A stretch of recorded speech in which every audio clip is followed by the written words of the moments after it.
and welcome back to my channel and for another week of the Shuckle Premier League Giraffe League season number 3, featuring singles and doubles competitive players, but in a VGC format. So I'm still sick, and for timeline context for everyone watching, I'm actually playing this match the day after I just played That's a +1. So I haven't had a whole lot of prep time, and I'm really hoping that doesn't come back to bite me. And the fact that I'm still sick, we're muscling through it. I'm actually going out of the country for a couple of weeks, and so I had to actually play my match versus Olivia just a little bit early, but that's why we're gonna go ahead and get the job done. So let's talk about our prep for this week's match versus Olivia and the Liyue Harbor Glazed Lilligants. Olivia's team is awesome, has a lot of Pokemon that have seen a lot of competitive play, especially during some of the more national deck seasons, but you've got the ever so beautiful Raging Bolt, Volcanion, Alolan Ninetales and Garchomp combo, Tornadus Therian, Conkeldurr, Tinkaton, Stantler, Glaceon, and Trevenant. Raging Bolt feels like it has to be a must bring. It is her most powerful Pokemon that she drafted. There's a lot of versatility when it comes to how you can actually run it. You could run it with a Life Orb, Magnet, Assault Vest.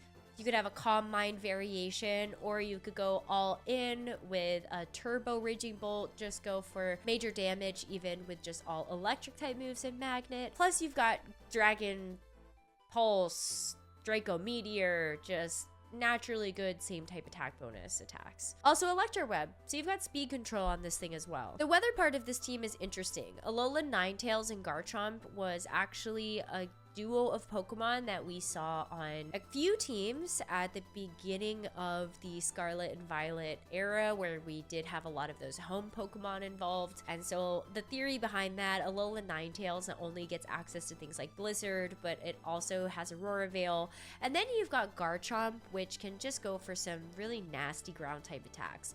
Earthquake, you've got Stomping Tantrum, you also have Rock Slide.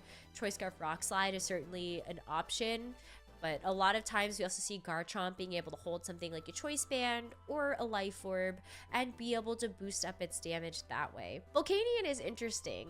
Like we have Zarude on our team, this season does allow for certain mythicals, depending on how busted we thought they were at the beginning of the season, but Volcanion is one of the mythicals that got through, and Volcanion is kind of weird. Because we haven't seen it in competitive play before, it's really hard to predict what it might bring, but to me it almost seems like a mythical Heatran variation that has Water Absorb as its ability. Since it is going to be that dual fire and water type, I think you could certainly see a combination of very Heatran-like moves. You've got Heat Wave as well as the signature move of Volcanion called Steam Eruption, but you could also see some water special attacks like Water Pulse. This thing still gets Scald, and so Scald is also a really great way for you to deal some damage to the team.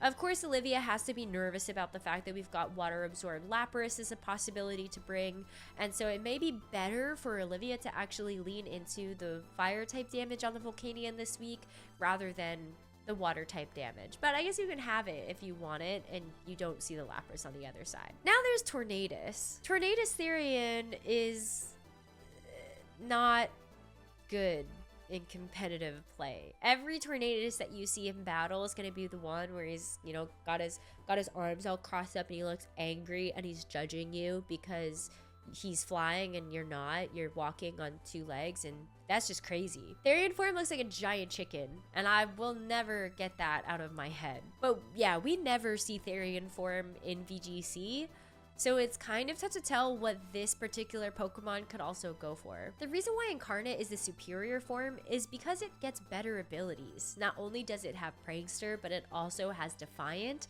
if you wanted to go for a bit more offensive set, which I think makes it a pretty big threat in Draft League. But Therian only gets Regenerator, so it's like a flying type Amoonguss, and it gets HP back when you take it off the field and then you bring it back out. I actually don't understand the circumstances of which you would remove the Tornadus and then bring it back out onto the field later. Technically, there's also a bit of a difference when it comes to the stats of Incarnate versus Therian. Therian is faster, It's not a lot faster, but it is faster than the normal Tornadus. That might throw me off a little bit in terms of the speed tier of which this Tornadus Therian could operate, but it also gets a little bit less attack, so it may be more supportive focused when you got a slightly lower attack stat and slightly lower special attack stat. I guess it remains to be seen. As you start to get lower on Olivia's roster, I think these Pokemon become way more niche depending on the situation, but you do have two very big physical Pokemon in the Conkeldurr and the Tinkaton covering different type options. So Conkeldurr actually has 3 completely viable abilities. You've got Guts, Sheer Force, or Iron Fist. We've used Iron Fist on our own Pawmot, and there are a ton of punching moves that Conkeldurr gets access to, so that's a very viable strategy. But the more typical one is going to be the Guts variation with Flame Orb in competitive VGC play. So it will be important to see what held item this Conkeldurr has and if we can suss out the ability of this Conkeldurr. I could certainly see it making an appearance. Just being able to have very powerful fighting type attacks into most of our team is good. Conkeldurr into Goodra, Conkeldurr into Ogerpon, Zarude, a dark type, Lapras, an ice type. Yeah, it can do a lot of damage into basically the entire team.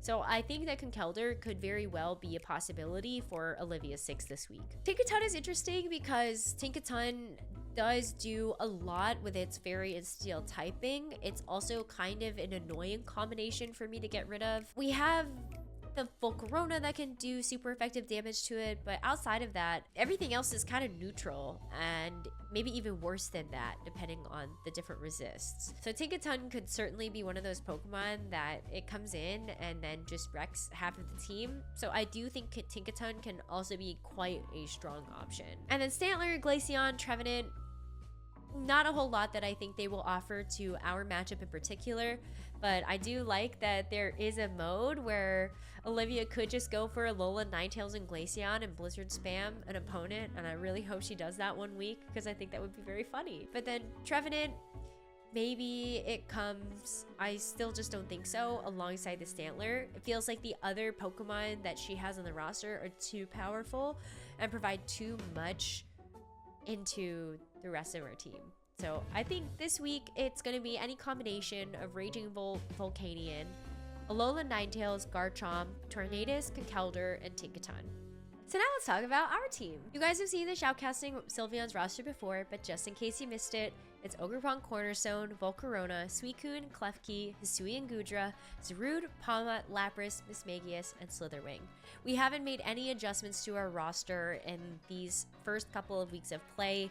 I'm still very confident in our ability to be able to run these setup strategies and then muscle our way through after getting a couple of those boosts. And this week, we're really going to be leaning into the Volcarona again, that we're bringing Mismagius as another setup partner with Psych Up. If Volcarona can get 1 or 2 Quiver Dances, Mismagius can come in, use Psych Up, and actually copy those boosts, and then it becomes a force to be reckoned with in its own right. Mismagius this week is going to have the moves Shadow Ball and Draining Kiss. It's also going to have Mystical Fire, so we can drop the special attack stat of Olivia's quite special attack focused team. I'm going to be doing a whole lot of damage into something like the Volcanion, but just being able to have the Mystical Fire as an option to deal super effective damage to the Alola Ninetales, or even just be able to drop the special attack of the Raging Bolt or the Tornadus. I think it just is nice to have that coverage option while being able to provide Mismagius with an option to play in the sun,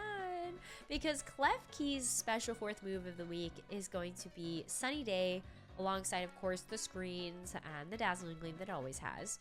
But Sunny Day is a great option on this team because not only is it going to be boosting up the Flamethrower that we have on the Volcarona or the Mystical Fire that we've got on the Mismagius, but we're also bringing Slitherwing this week, finally making an appearance in our Draft League week, and it's going to be there to dish out some major physical damage with a life orb on top of the attack boost that it would be getting from photosynthesis in the sun. Now, this is still kind of risky. There is a Raging Bolt on Olivia's team, and we don't want to willy-nilly give over the sun to the Raging Bolt's photosynthesis or even to the fire type attacks on the Volcanion.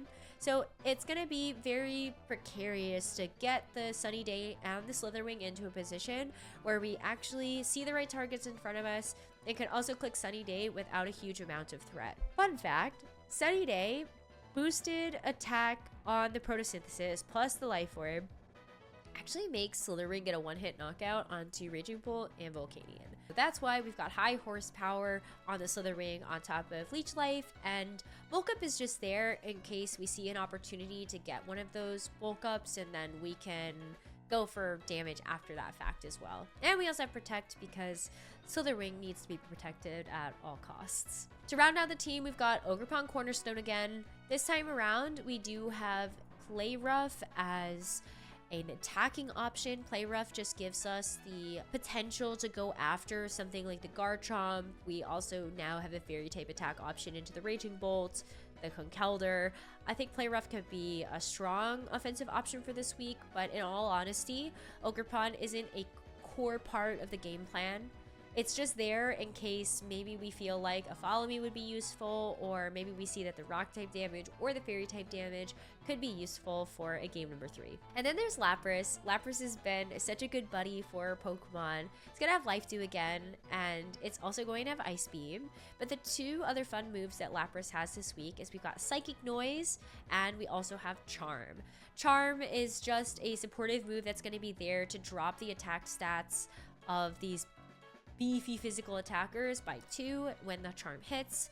So really looking at making sure that we keep Garchomp and Conkeldurr in check with something like a Charm. But there's also Psychic Noise. And now Psychic Noise is an interesting one because Psychic Noise is a Psychic type attack that actually limits the amount of self-healing that a Pokemon can do.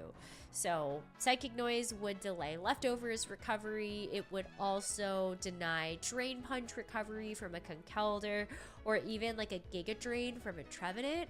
And so just having Psychic Noise as a good coverage option this week, I think will help us to get through some of these Pokemon that can go toe-to-toe with some of the recovery that they have, and also just the stall options they might get with something like an Aurora Veil from the Alolan Ninetales. So the game plan is truly get the Volcarona up to speed with a Quiver Dance or 2, try to start knocking out Pokemon, and then maybe bring in the Mismagius for a game 2 or 3 so that we can try to run a game plan back with the Volcarona, copy the boosts, and get Mismagius a couple of wins on the board as well. I think that would be a great way to hopefully get a game or 2 and hopefully take the match win and work up to a point where we might be in contention to go to the playoffs. Let's get going. We've got our match versus Olivia now, and Olivia's going to actually bring the Tornadus, Volcanion, Conkeldurr, Garchomp, Raging Bolt, and Alolan Ninetales. Alolan Ninetales can set the weather, and of course that makes it very threatening with just being able to go for things like Blizzard. I should expect that that strategy is available. And then you also have this double Dragon, Garchomp, and Raging Bolt combination. That does mean that maybe this Tornadus actually can set up for something like a Sunny Day, and so I certainly have to be wary about that. The Sunny Day being able to boost up for the Volcanion as well as the Raging Bolt. That's why I think it's going to be really important for me to try to pressure a Terrestrialization early so it doesn't actually go onto either the Raging Bolt or the Volcanion. It's kind of nice because the Raging Bolt is going to be electric anyway, so the Slitherwing can certainly find a lot of value if it's the Raging Bolt that does decide to Terra. But otherwise, I look at this and I think overall I'm quite happy with being able to see these particular Pokemon. The Conkeldurr, the Garchomp can be very scary, but I think we'll just go ahead and go with our Game 1 game plan, bringing the Volcarona to set it up next to Klefki, and then we've got the Lapras as well as the Slitherwing to see if Olivia does actually lean into the Sun mode. The other Terrestrializations to keep note of is that the Conkeldurr does have the Dragon Terra, Garchomp has Ground, and Tornadus actually has a Stellar Terra. Ninetales having a Ghost Terra does signal to me that it might be a little bit more supportive focused. And so maybe going for Icy Winds instead of some of these bigger blizzards. But we do see the Ninetales as well as the Garchomp right away. And so with the snow warning, we are going to need to get rid of that right away. And so I think, unfortunately, I'm going to have to actually reveal that I do have this sunny day on my Klefki. But for now, it's certainly just a terrestrialization. Just go for the Quiver Dance.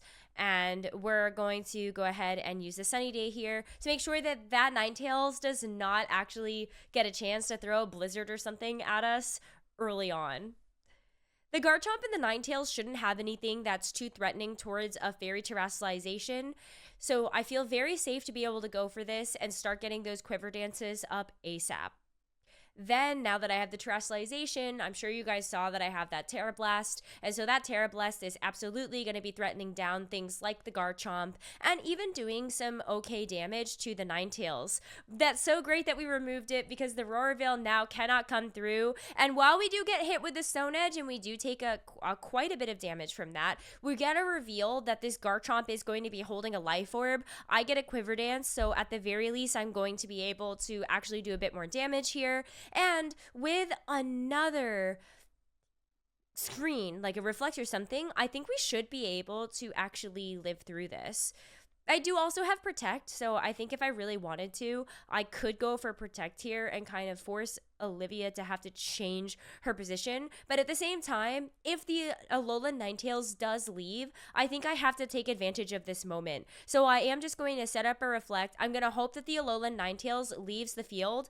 And if it doesn't, then I really hope that we actually don't get knocked out to this Garchomp. But we are faster with the Quiver Dance. We are going to be at that +1 speed.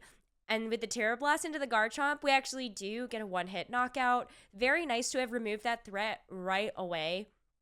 Garchomp is one of those Pokemon that we certainly would not have enjoyed seeing for the future Pokemon that we have in the back. And with the Alolan Ninetales actually going for Encore, we get locked into Terra Blast, which I'm super, super happy with. I think Olivia was hoping that the speed interactions would have left the Alolan Ninetales to be faster, but unfortunately it isn't. And with this Volcanion, we don't do a whole lot of damage to it, but I think I'm going to go ahead and just leave it on the field. I'm going to go for the light screen angle because I didn't get the light screen on the last turn, and if the Alolan Ninetales does actually lock us into that, it's fine.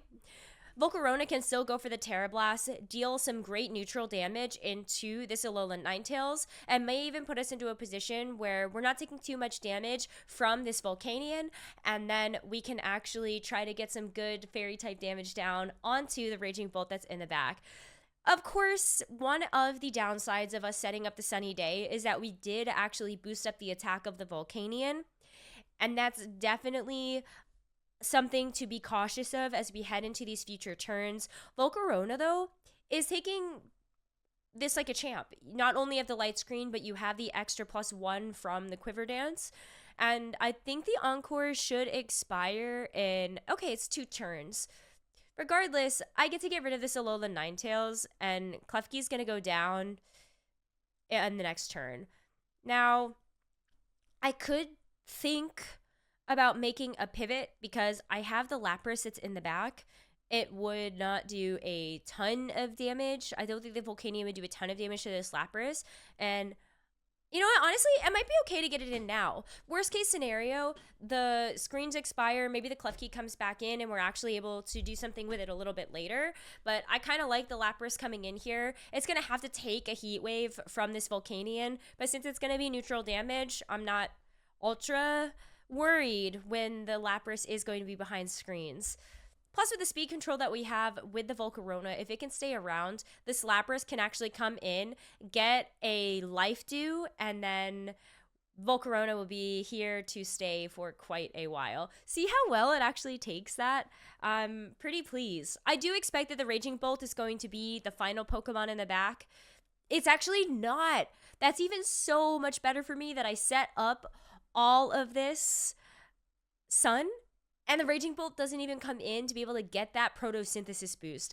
I think that that's amazing. I'm going to go for the Life Dew here. I can go for the Charm on the next turn into the Conkeldurr, but I have a feeling that this Terra Blast is just going to do a lot of damage. It's a one-hit knockout again. The Conkeldurr is also Terra Dragon, as is the Volcanion. So either of them terastallizing would have not been very good for either of them against the lock into the Terra Fairy Terra Blast. I do get burned, not a big deal. Since Volcarona is a special attacker, we don't really care about the burn outside of it just being able to do more chip damage. And now that the sun is gone, we're going to be taking even less damage from the heat waves. The Encore should have ended as well here for the Volcarona. That means that I can actually go for a flamethrower or something into that instead. Obviously, neither of these moves are going to be doing a lot of damage. And in fact, it might be better for us to just go for the Terra Blast. That might be the right call. I need to double check something. But I do believe that Volcanion only has one ability. And it's Water Absorb. So I can't go for that. We actually didn't put a water move on the Lapras this week. So I couldn't actually do, we did that so like I couldn't accidentally give over some healing. Yeah, this is gonna take a while. Volcanion has Haze. I'm actually really surprised that Haze did not come out sooner. I kind of am upset having gone for the Psychic Noise now, but at least you might be a little bit more nervous to bring the Conkeldurr later. This is just going to be a war of attrition at this point. We have 4 Pokemon that are left. I'm just going to keep going for the Terra Blast here. I don't really think that it's going to matter outside of just being able to get some Life Dews. And my Volcarona is naturally faster than the Volcanion anyway. So we lose the special attack drop, but with the Life Dew, I don't think that we're going to be dealing or even taking too much damage. That actually looks like maybe one more Steam Burst may get us into knockout range. Yeah, it does look like we might, especially after the Leftovers recovery and the burn. They are offsetting each other, but it's looking like it might be kind of close. That's actually so funny. Psychic Noise prevented the berry. Now we know that it has a citrus berry. That was a really great reveal of information, but that is actually so funny. That's so funny. I'm not really sure exactly how I want to play this yet. I do think that it's just Terra Blast into Life Dew into taking something else. Yeah, it's going to take 2 more of those now that the Citrus Berry recovery. But even with the Heat Wave, the Life Dew, now we definitely get over that bar of, I think, getting knocked out to, yeah, Steamy Boy. What is the name of that move? Steam Eruption, yeah. I think we're over the HP bar for that. So I'm just going to keep going for Life Dew and Terra Blast. It is a slow KO, but it will be a KO nonetheless. Unless we crit. I maybe could have just gone for a Oh, see? Actually, even the crit doesn't get us there. But next turn, we should be able to finish things up with the Volcarona. We'll go ahead and go for the final Terra Blast of this game number 1, and then start to think ahead to what to do for game number 2. Since we're in this position where we will be able to lock up the game with another Terra Blast, I think we can actually start to think about that. This absolutely worked. This strategy worked. We did exactly what we needed to at this point. We ended up being able to actually get this Volcarona set up. We got a chance to go on the offensive with the Terra Blast, and I'm really glad that we didn't get too greedy in front of this Alolan Ninetales because it did have that Encore. So something to certainly think about as we look to maybe run this Volcarona strategy back in that game number 2. Okie dokie. Since we didn't actually reveal the Slitherwing for game number 1, I want to bring the Slitherwing again and see if Olivia actually puts us into a position where we are either forced to bring that a little bit earlier, or maybe we have to switch things up and bring the Miss Magius for the next game. Because the Volcanion has Haze, I think it's a little bit more difficult for me to actually bring the Volcarona and the Miss Magius combination. And I think maybe that means that we need to push Olivia into a position where she doesn't want to bring the Volcanion at all. If we can do that with this game number 2, that would be great. Also, if we just win this game, then we will win the set for the week. So let's go ahead and see if this strategy, running it back, we can actually get the job done. Obviously, there is a problem here. This Alolan Ninetales instead could actually go for the Encore instead of the Aurora Veil. But I think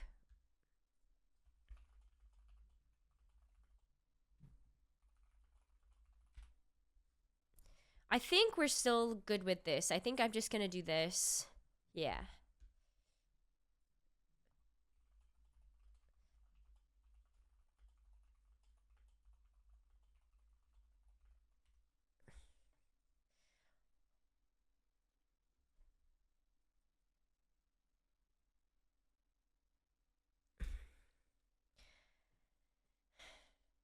Okay, it's Tornadus this time and Garchomp. Wow. I have never seen Tornadus Therian form in VGC before. Obviously, this is the draft variation of VGC, but I think I'm genuinely not sure what to expect out of this Pokemon. I don't even know what to start to begin to think that this could possibly be. So I think since there is no Alolan Ninetales, I don't actually have to do anything other than maybe just go for the screen this time around. We did take a lot of damage from Stone Edge, but I think if I can go for the Quiver Dance here anyway, I am going to actually set up the Reflect right away so that the Garchomp doesn't do nearly as much damage into me. We are going to see this Tornadus, I think, actually go for the Stellar Terra. Okay, no, it wasn't. It's actually just going to be the Garchomp getting the Ground Terra. I have a suspicion that it's just going to be an ultra powerful Earthquake with that double same type attack bonus.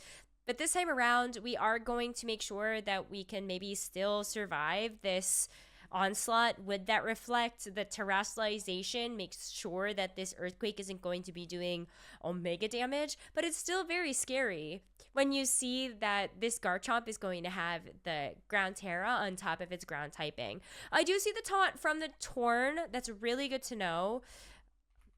So that is going to make sure that we actually can't do anything on this turn in terms of the Quiver Dance. I maybe should have just started to go for damage immediately, but Klefki is so based.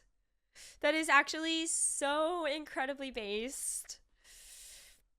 That's actually quite nice. Okay, I am just going to lock myself into Flamethrower, though. I think that the Flamethrower is going to be super good here.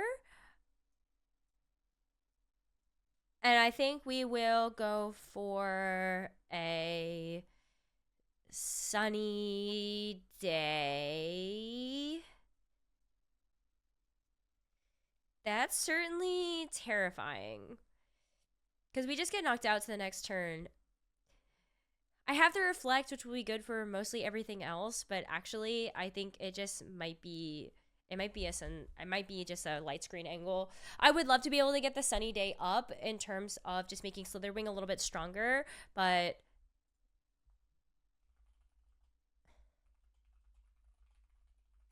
the Bleak Wind Storm, it actually hits. It hits when we get the speed drop. That's actually so unfortunate. So unfortunate. Oh, the Volcarona gets knocked out. Yeah.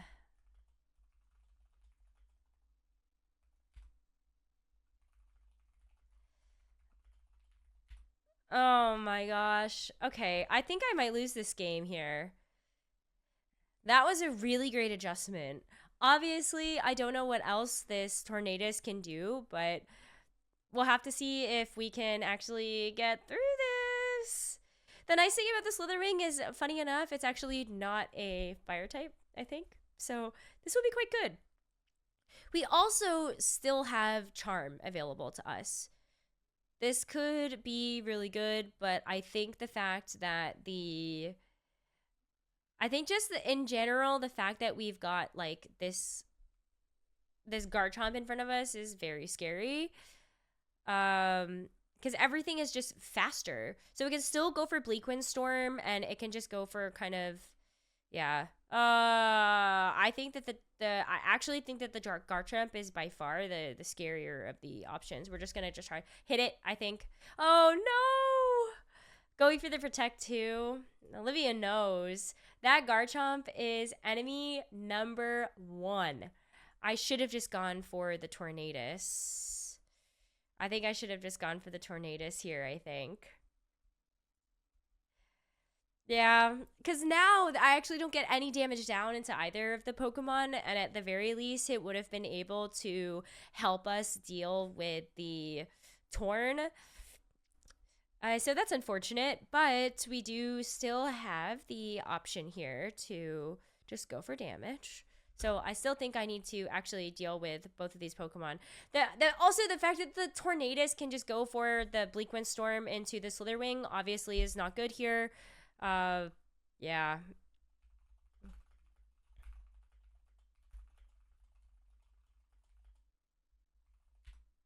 Okay. That was a fast game number 2. Oh my god. I definitely need to go back to the drawing board for this one, because I was absolutely not prepared. Because even the Ice Beam actually doesn't do enough here. Like, I could try to go for the Ice Beam, I guess, into the Tornadus, but at that point, like, what does it matter? Because the Garchomp is going to outspeed me anyway. Yeah, and with the Bleak Wind Storm, I think I am just in KO range from the Earthquake. It's too bad that the Earthquake can't just, miss. So yeah. Oh, wait! Lapras actually survived that. Okay, it would have been kind of nice. But Life Orb takes it out on its own. I think the Ice Beam, because it's 4 times super effective. That's not 4 times, but never mind. If we got Freeze, that's okay. Oh, man.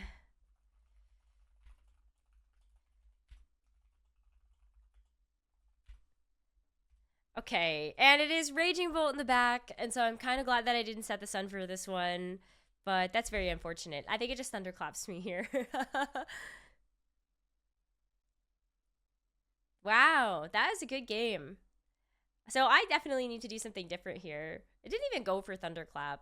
I think it's smart. Olivia knows that the Tornadus is faster. Just go for the Bleak Wind Storm and end the game. So down to game number 3 we go.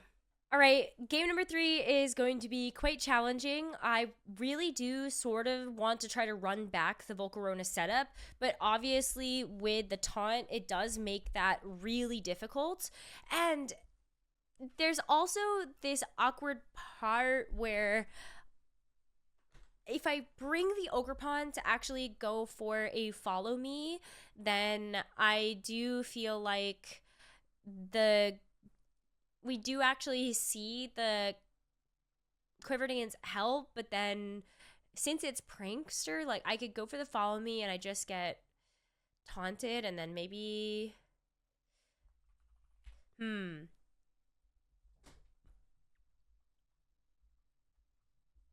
I think actually maybe it is an angle where we go for Ogerpon, maybe a Protect, and we just knock it out. I actually think that might be the call. Plus we have Sturdy, so I think I think maybe, yeah, we either do that, and then I think we bring Klefki in the back.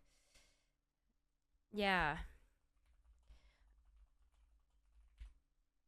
I think we'll bring Klefki in the back for the screen, and then I think Miss Magius is perfect just to be able to deal with the Garchomp. And plus, if we are able to get the Quiver Dance up, then we can actually use our Psych Up strategy. We can copy the boosts, and then hopefully that will get us over the line. Very scary to be in a game 3 position. I am hoping that we can actually eke out the win here. That first game, I felt like I definitely got that one, and then in game number 2, like, she crushed it. So it's not a super surprise to me. It's not super surprise to me to actually see that it is going to be the Garchomp and the Tornadus again, but obviously this time around, because I do know that there is a taunt, I can just go for a protect on turn number 1, kind of feel things out, and I think I kind of wonder, yeah, maybe I think I just have to go for dealing with the Tornadus. I think I have to deal with the Tornadus. I can't Terra because that would actually get rid of my Sturdy ability. And I'm hoping that the Ogerpon is fast enough this time around that we would be able to just get rid of this Tornadus immediately. There is, of course, the fact that the Tornadus can go for just any attacking move. There's also Icy Wind, so if that does connect, then we are going to be dropping our speed. And I think that might mean that we actually don't move before the Garchomp. Yeah. Yeah, this Tornadus has been set up perfectly, and I think with the follow-up from the Terra Ground and the Earthquake, I don't think that I get to remove this Tornadus. That's not great. I definitely don't like that that is what happened here. But I think we're just going to bring in the Miss Magius, and obviously having the Klefki in the back is not the most comfortable now that we are in this position. But having at least the potential for us to go for a double attack here makes me feel slightly better.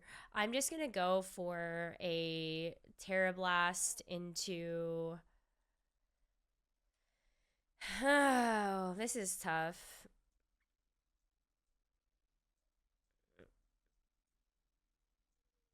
I think I'm just going to go for a double attack into the Tornadus. Yeah, I don't think that I prepped around the moveset of a Tornadus very well. And I should have probably thought about the fact that it had Bleakwind Storm. It also has Tailwind and, of course, like everything else under the sun. Like a normal Tornadus, it just looks funny. So Stone Edge does about 50% to my Volcarona. With the Life Orb as well. It's just doing so much damage. I'm hoping that at least Terra Blast is going to put this into a position where the Miss Magius, like, it can actually do a little bit more damage to the Torn. It doesn't actually take it out, and so there is a very awkward scenario where at least the Garchomp isn't doing single, like, it can't go for just Earthquake because my Miss Magius is Levitate. But maybe I do just kind of protect here just to get myself a little bit more leftovers recovery, and then I can just go for, I don't know, a Shadow Ball into the Garchomp, kind of force Olivia to have to target down the Miss Magius. This Magius does have Covert Cloak, I think, this week, so it's really nice that I went for the taunt there. The Tornadus actually didn't go for any damage, and Stone Edge is not 100% accurate, so we did buy ourselves a little bit of time. Since we're also just trying to get through this Tornadus in these Tailwind turns, I think that there's still absolutely an out here. Very awkward. If the Tornadus still wants to just go for a... I actually think that Flamethrower actually might be better now into you.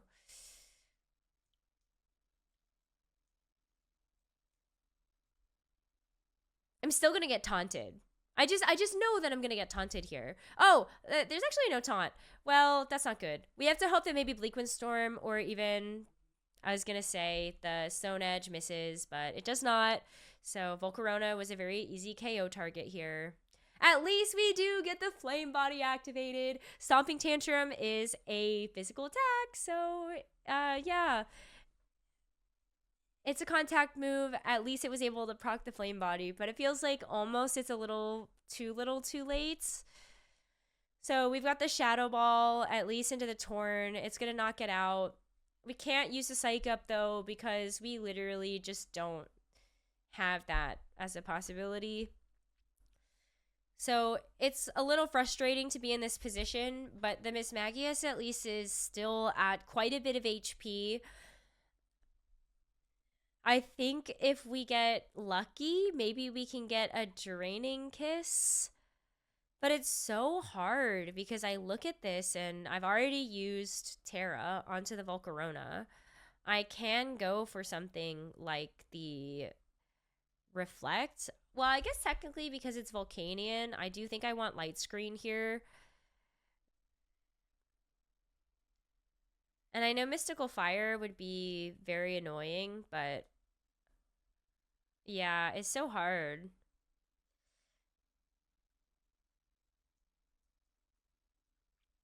I think I just have to go for Shadow Ball onto the Volcanion. It's like Light Screen, Garchomp is burned now, so it's going to be doing way less. But even with the Stomping Tantrum, if it is a super effective attack into the Klefki, despite the burn, it's still doing so much. And I think if the Heat Wave double connects here, then I lose the Klefki anyway. There isn't really a great way for my Mismagius, I think, to just withstand everything. Now, the good news about leaving the Garchomp alone is that it's got Stone Edge, which can miss. But look at how little damage we're actually doing with the Shadow Ball, and I just think that I don't have enough muscle to actually get through this. The Tailwind is over, but I do think that a lot of the damage has already been done. But I have to hope that you miss, and this Garchomp does not. Even with that, and even with the Tailwind over, we actually do outspeed the Volcanion, but I think without a crit, we don't get through it. Also, the Citrus Berry is going to put it into another 2-hit knockout range where we need 2 more Shadow Balls to actually win. And so, Steam Eruption into the Mismagius, it goes down, and unfortunately that means we lose the set 1-2 this week, but congratulations to Olivia. That was some really great games. Oh man, guys. That was a very unfortunate end of the set. I was super confident after the way that we executed that first game plan. It felt like it went totally flawlessly. And then the fact that Olivia switched up strategies to go for the Tornadus and the Garchomp in game 2 just got off enormous earthquakes. Yeah, we got clapped game 2. Like, no question about it. I just didn't have the right tools in that game to work with when we were trying to run back the same strategy. And then trying to figure out an adjustment for game number 3, I was super hopeful that if Ogerpon, because it's normally pretty fast, can just go for an attack into the Tornadus right away, then we would be able to get the knockout on the Tornadus, but it was naturally faster than our Ogerpon. And so the Icy Wind speed drop, it actually put our Ogerpon into a position where the Garchomp cleaned it up before we could get anything done. And had we removed the Tornadus, I think this game looks very different. I still think I should have brought the Lapras over the Klefki in that game number 3 just to have the Ice Beam for a potential Raging Bolt in the back, since Olivia did have that in game number 2.